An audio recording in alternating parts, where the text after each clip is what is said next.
Hey guys, welcome back to the channel. Today, let's talk about Queen and Slim, another movie relevant to the anti-police conversations happening in our society these days. If you haven't seen it yet, I've made a similar video in the past about another movie that mirrors real-world conflicts, and why the movie is still just as relevant today as it was when it first premiered. It's linked in the cards above. You should go check it out after this one. Now, the movie of today's topic did come out in late 2019, so you've had plenty of time to see it, but just in case you haven't, consider this your giant spoiler warning. Queen and Slim is a simple story about two strangers forced to go on the run after a traffic stop while on a bad first date.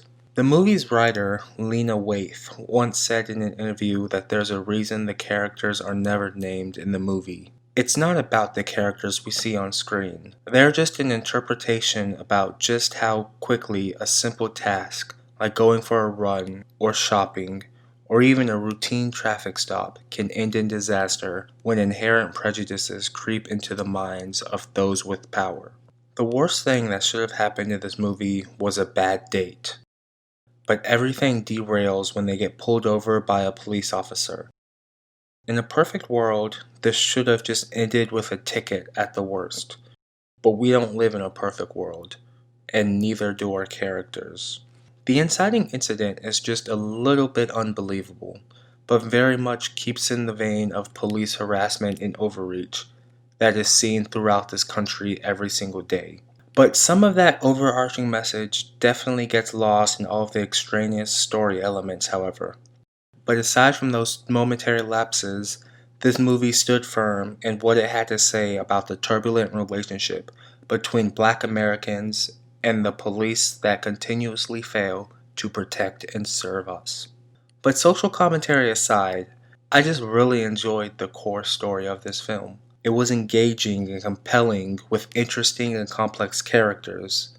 Daniel Kaluuya was amazing from the start, and Jodie Turner-Smith definitely grew on me the longer I watched, but their dialogue together was very good from the start and all the way through. Would you have gone on a second date with me? No. Damn. What I really love is the way their characters grow together throughout the movie. They start off as strangers with completely opposite viewpoints on the world and initial responses to what happens during that traffic stop. Daniel plays a God-fearing man. His license plate even reads, "Trust God."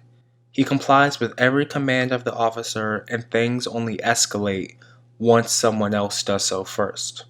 Jodie's character is surprisingly the one who agitates the cop and sets the events into motion, and causes the disastrous results of this night.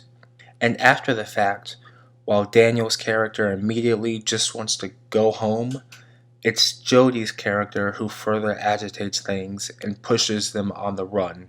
She's actually the driving force for most of this movie. She wants to move fast and get to their destination quickly. For the most part, their journey is just one very long and stressful bad first date for her. She just wants to get it over with as fast as possible. It's really Daniel's character that slows things down and brings heart to the film. In the midst of all the chaos, he's the grounding wire. He gets his partner to open up about her past while also taking the opportunities to enjoy the present, whether that's stopping on the side of the road to ride a horse or taking a night off to go dancing. He refuses to let his circumstances change who he is or how he wants to see the world. He still wants to be the good guy. He's reluctant to show force and hates that he's become the kind of symbol in the community that he is. He would rather just stay invisible. And that's why this movie really shines. The characters could have easily been made out as larger than life figures doing anything to survive and inciting violence and unrest along the way. But instead, Lena and Melina, the director, took a quieter path. The pit stops along the way were there to keep us informed about the larger environment around them as they try to navigate their own way through it. And the movie never deviates too far away from our main characters for too long. Even the longest scene without them in it was intercut with the two of them together.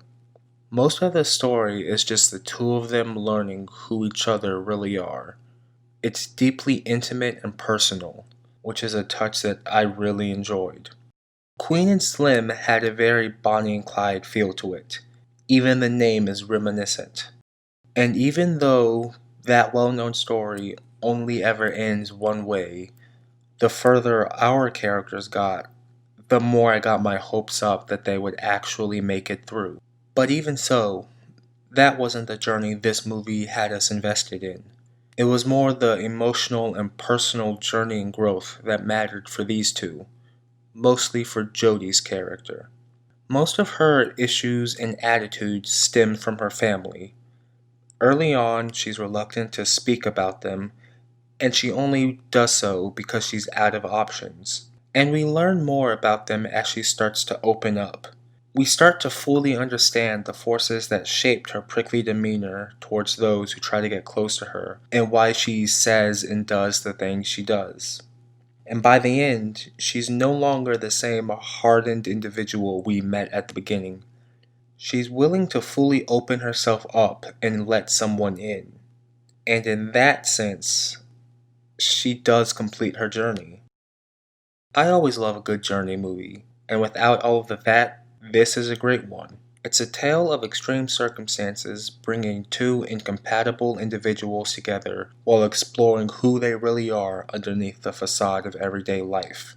Lena Waithe wrote a very good screenplay, and Melina Matsoukas directed it brilliantly. The pacing, the editing, and the cinematography were all on point, resulting in a beautiful watching experience, proving that sometimes it really is about the journey, not the destination. Please be sure to give this video a like if you enjoyed it, and don't forget to subscribe for more content like this. If you've got something you'd like to add, the comment section is always open for discussion. Thank you guys for watching, and as always, have a great day and be sure to watch a great movie. Bye. Why do black people always feel the need to be excellent? Why can't we just be ourselves?